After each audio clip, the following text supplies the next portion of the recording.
வணக்க மக்களே, மீண்டும் உங்களை சந்திப்பதில் பெருமகிழ்ச்சி. திரையின் மறுபக்கம் இது ஒரு வெப் சீரிஸ். பட் இதோட ப்ரிவியூ ஷோ பார்க்கறதுக்கான ஒரு வாய்ப்பு எனக்கு கிடைச்சிது.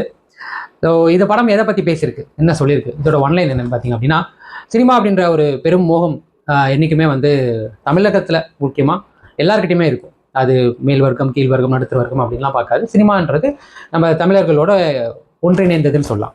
ஸோ அந்த மாதிரி ஒரு நடுத்தர வர்க்கத்தை சேர்ந்தவர் ஒரு தன்னோட பிடித்த நடிகர்கிட்ட ஒரு ஃபோட்டோ எடுத்துக்க முடியுமா அப்படின்ற ஒரு ஆசையோடு வர ஒரு அங்கே தன்னை எப்படியாவது தன்னிலைப்படுத்திக்கணும், சினிமாவை பயன்படுத்திக்கணும்னு நினைக்கிற ஒருத்தன் அவர்கிட்ட ஒரு போலியான ஒரு ஆசையை கொடுத்து ஒரு படம் தயாரிக்கிறதுக்கான ஒரு ஆசையை தூண்டி விடுறோம். அதுக்கப்புறம் அவர் படம் தயாரிக்கிறாரு.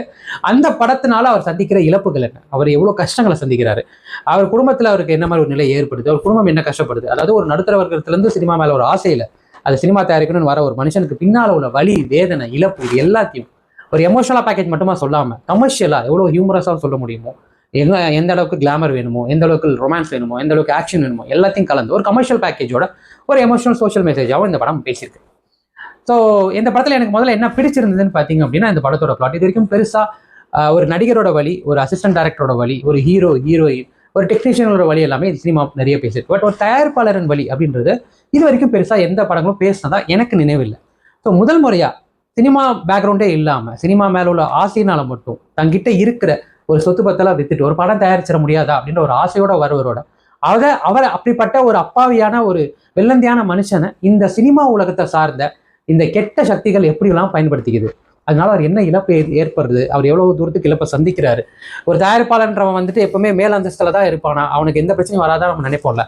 அப்படிப்பட்ட ஒரு மனுஷன் எவ்வளவு தூரத்துக்கு கோத்ரூ பண்றான் அப்படின்றதெல்லாம் ரொம்பவே ரியலிஸ்டிக்காக காட்டின விதம், அந்த பிளாட்டை எடுத்துக்கிட்டு அதை எவ்வளோக்கு எவ்வளோ முடியுமோ அவ்வளோ ரியலிஸ்டிக்காக காட்டின விதம் பிரமாதமாக இருந்தது. அதுக்கடுத்து இந்த படத்தில் நடித்த நடிகர்கள், முக்கியமாக இந்த படத்தில் தயாரிப்பாளர் நடிச்சிருந்தவர், அவர் நடிக்கலை, உண்மையிலே வாழ்ந்திருக்காரு.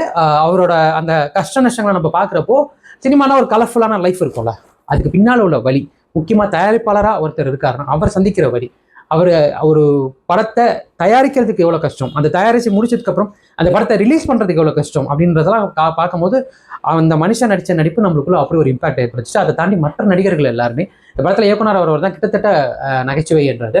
அவரோட அந்த பாடி லாங்குவேஜாக இருக்கட்டும், அவரோட அந்த டயலாக் டெலிவரியாக இருக்கட்டும், உண்மையிலே நிறைய இடங்கள்ல நம்மளை சிரிக்க வச்சிருக்கோம். ஸோ ஒரு பக்கம் இந்த தயாரிப்பாளராக வாழ்ந்த கேரக்டர் எவ்வளோ தூரத்துக்கு நமக்கு எமோஷனலாக இம்பாக்ட் கொடுக்குமோ, அதே மாதிரி இயக்குனராக வந்த கேரக்டர் ஒரு நகைச்சுவையாளர் நம்ம மனசை எவ்வளோ தூரத்துக்கு பதிவு வைக்குமோ அந்த அளவுக்கு பதிவு வச்சிருப்பாங்க. ஸோ த்ரூ அவுட்டாக நம்மளை எல்லா இடத்துலையுமே அங்கங்கே சிரிக்கவும் வச்சு சிந்திக்கவும் வச்சு நிறைய இடங்களில் ரெண்டு பேருமே ஒரு பெரிய இம்பாக்ட் கொடுத்துருப்பாங்க. அதை தாண்டி மற்ற நடிகர்கள் அனைத்து பேருமே ரொம்பவே நல்லா நடிச்சிருப்பாங்கன்னு சொன்னாங்க. ஸோ ரெண்டாவது எனக்கு இது. மூணாவது இந்த படத்தில் வந்த பாடல்கள் அங்கங்கே பெருசாக ஒரு ஸ்பீட் பிரேக்கராக இல்லாமல் எந்த இடத்துக்கு வேணுமோ அந்த இடத்துக்கு இந்த பாடல்கள் தேவைப்பட்டுச்சு. அந்த இடத்துல இந்த பாடல்கள் பதிவு பண்ணியிருந்தாங்க.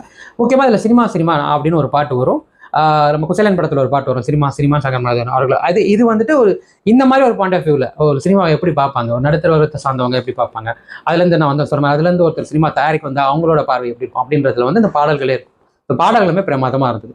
டெக்னிக்கல் வைஸுமே பார்த்தீங்கன்னா இந்த படத்துக்கு கொடுத்துருந்த பட்ஜெட் ரொம்பவே என்ன சொல்ல போனால் ஒரு 1/2 கோடி கூட கிடையாது, ஒரு 50 லட்சம் கூட கிடையாது. ஸோ அதுக்குள்ள இப்படிப்பட்ட ஒரு படத்தை எடுத்திருக்க முடியுமா அப்படின்றது ஒரு மிகப்பெரிய ஆச்சரியம் தான். ஸோ அப்படி பார்த்தாலும் டெக்னிக்கலி இந்த படம் மிகச்சிறந்த படம்னு சொல்லலாம். சினிமாட்டோகிராஃபியாக இருக்கலாம், ஆர்ட் ஒர்க்ஸாக இருக்கலாம், இல்லை எடிட்டிங்காக இருக்கலாம், எல்லாமே தரவுலேயே என்ஜாயபிளாக இருந்தது.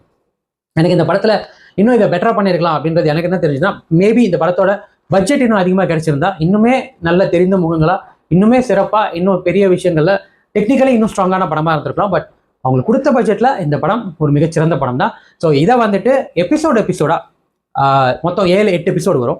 ஸோ இந்த 7-8 எபிசோடை எபிசோடாக வீக்லி உங்களுக்கு யூடியூப்ல கம்ப்ளீட்லி ஃப்ரீயாக, எந்த ஓடிடிலையோ பே பண்ணியோ ப்ரீமியமோ இல்லாமல் யூடியூப்ல உங்களுக்கு டைரக்டர் சாம்சன் அப்படின்ற ஒரு சேனலில் இந்த வெப் சீரிஸ் ரிலீஸ் ஆகுது. ஸோ என்ன டேட், என்ன டைமிங், வீக்லி என்ன டைமிங் எல்லாமே அந்த சேனலில் அந்த முதல் எபிசோடு நாளைக்கு ரிலீஸ் ஆகுது. ஸோ அந்த ரிலீஸ் ஆன அதுக்கு கீழே டிஸ்கிரிப்ஷன்லேயே கொடுத்துருவாங்க. நானுமே என்னோட சேனலில் அவங்களோட லிங்க்கை நான் கொடுக்குறேன். கண்டிப்பாக நீங்கள் போய் செக் பண்ணி பாருங்கள். கண்டிப்பாக உங்களுக்கு இந்த படம் ஒரு முதல் எபிசோடு உங்களுக்கு ஒரு ஆர்வம் தோன்ற அளவுக்கு ஃபர்ஸ்ட் எபிசோடு உங்களுக்கு இருக்கும். ஏன்னா நான் படம் பார்க்குறப்ப எனக்கு தோணுச்சு அப்படி தான்.